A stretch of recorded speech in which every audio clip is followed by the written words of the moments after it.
Hello everyone, welcome back. आजचा आपला word आहे डिमांड.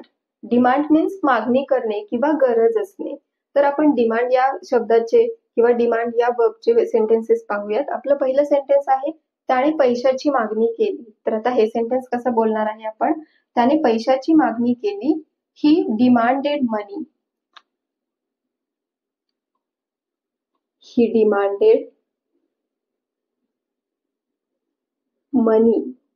त्याने पैशाची मागणी केली. ही डिमांडेड मनी. देन सोन्याला खूप मागणी आहे. तर हे सेंटेन्स कसं बोलणार आहे? There is a high demand for gold. There is a high demand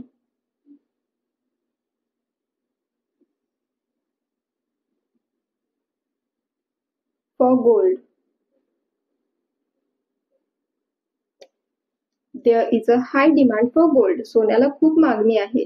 Then next sentence is जास्त मागणी करू नको. Don't demand too much.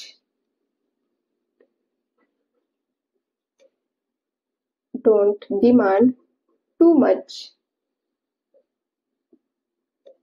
जास्त मागणी करू नको. त्याने पैशाची मागणी केली. ही डिमांडेड मनी. सोन्याला खूप मागणी आहे. There is a high demand for money. जास्त मागणी करू नको. Don't demand too much. Next sentence. तो नेहमीच नवीन खेळण्यांची मागणी करतो. तो नेहमीच नवीन खेळण्यांची मागणी करतो. He always demands new toys. He always demands new toys.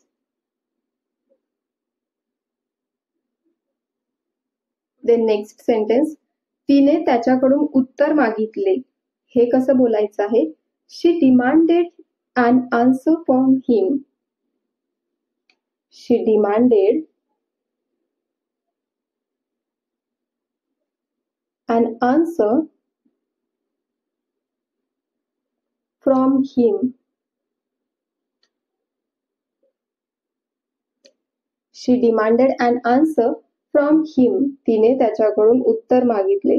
The next sentence is आंब्यांना जास्त मागणी आहे किंवा आंब्यांना जास्त खूप मागणी आहे. तर हे सेंटेन्स कसं बोलायचं आहे? Mangoes are in high demand. Mangoes are in high demand.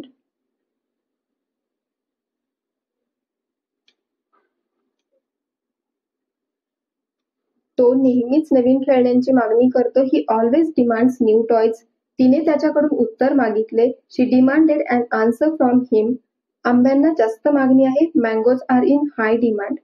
आता सपोज तुम्हाला हे सेंटेन्स असं बोलायचं आहे की ती नेहमीच नवीन कपड्यांची मागणी करते किंवा ती नेहमीच नवीन ड्रेसची मागणी करते. तर तुम्ही हे सेंटेन्स कसं बोलाल हे तुम्ही कॉमेंट बॉक्समध्ये सांगण्याचा प्रयत्न करायचा आहे. ती नेहमीच नवीन ड्रेसची मागणी करते.